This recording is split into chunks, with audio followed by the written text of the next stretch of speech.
Pro Boxing fans here with Joe Gallagher. Joe, what press conference that was? Joe, you spoke. I was in Caroline Dubois and how well she spoke, and her energy and her confidence sat beside her. I was like, wow, you need to rub a bit of that on me, like, do you know what I mean? So, listen, it was a privilege to be on a top table with so many talented female fighters, and like I said earlier on, years ago, me and Rob, when we used to be at the Lennox Lewis College, training fighters. Who would have thought we'd be up there now with a load of talented females like that? It's quite humbling, really. Do you feel like you're getting the gist, or you're getting some sort of feeling that they want this? People want this to be the passing of the torch. Obviously, Natasha. Of course, that's the narrative. I understand the narrative and the story, and that's on boxers' behalf and everyone else's behalf. But yeah, that's not going to be the case, and that's why I said to Rob, you've been here with Carl and you had an upstart like George Groves. That was telling you he's got to knock you down in this round and all that. But you know, Rob, that old wise head won in the end.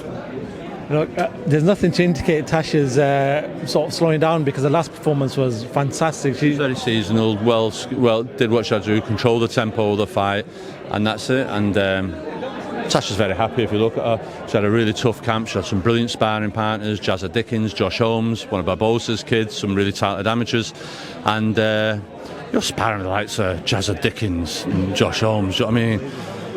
Jazz is like a Loma, Southpaw, do you know what I mean? And he's been very accommodating, so full thanks to all the sparring team. And like Natasha's just going to an exam now that any question, I've got the answer, and that's how her mind is at the moment. What challenges do you feel like Lauren Price gives Tasha, gives your fighter? What challenges do you feel like she might give? Listen, obviously she says two young ages, and like I had to make reference to David A and Carl Thompson. Do you know what I mean? It's like, you can be young, but I don't mean anything. Do you understand? What does young get you? Tasha's got to be as fit. She can do the rounds, 10 hard rounds, a good tempo. Tasha's proved that numerous times with Michaela, with Katie, with Terry.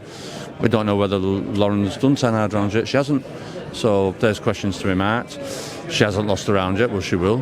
She'll get points took off her for a holding and headbutting if she carries on. And she'll get hit. And I just think usually the person that has the best defence wins the fights, and I think Tasha's technically better defensive minded than what Lauren is. Lauren's too open, too many gaps, and will exploit them. And I think timing is everything. Just a final two from myself. You did talk about Caroline Dubois. She was fantastic up there. She does. Caroline Dubois, you spoke about her up there. She was fantastic. I do want to talk about Daniel. There seems to be talk about an Oleksandr Usyk rematch possibly happening in October. What do you make of that? Do you feel like things changed this time around? Yeah, we don't know. We don't know the wear and tear of the training camps of the two Fury fights, what they took out on Usyk. Daniel's flying. Usyk, is it a case of, well, same as last time? But it is a good fight. It really is a good fight, and I'm glad it's undisputed. I can understand Usyk wanted to be. Would it be a 3 times undisputed? And no one's ever done that, so I can understand the motivation for that for him.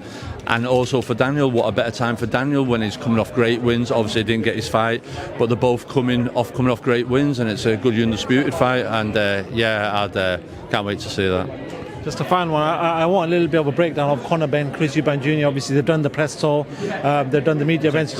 You've seen what they've done. They've sold the show. They've done their job, I think. There might be a few consequences along the line, but that is what it is. But break that down for me. How does that play out in your eyes? I just think you look at Eubank and his career and what he's done and what he's achieved. And people knacking, but he was in the World Boxing Super Series. He did Yildirim in Turkey, fought George Groves, beat James DeGale. Yeah, he didn't have the world title. He's always, when back's against the wall, he can deliver.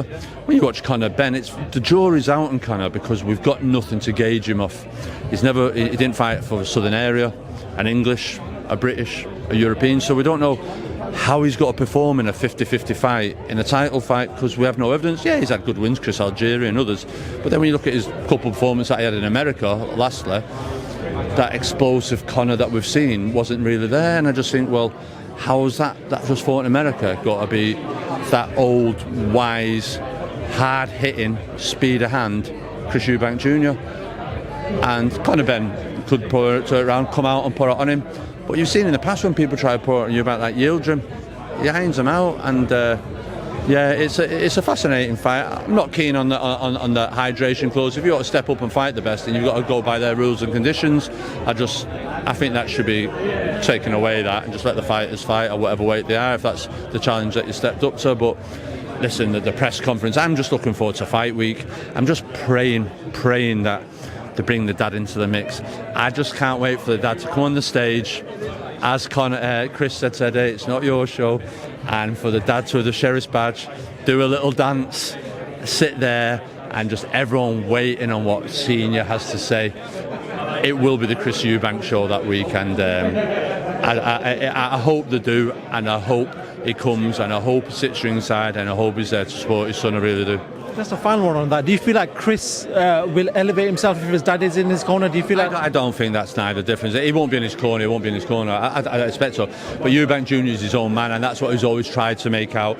This is me. This is my career, and this is how I do things. Dad, that was your era. That was your time. Blah blah blah. Let me do this.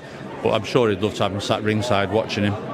Joe Gallagher, always a pleasure. Always good seeing you. Yeah, cheers. And look after yourself, and we'll keep up with you very soon, top man. Thank you very much. Cheers, mate.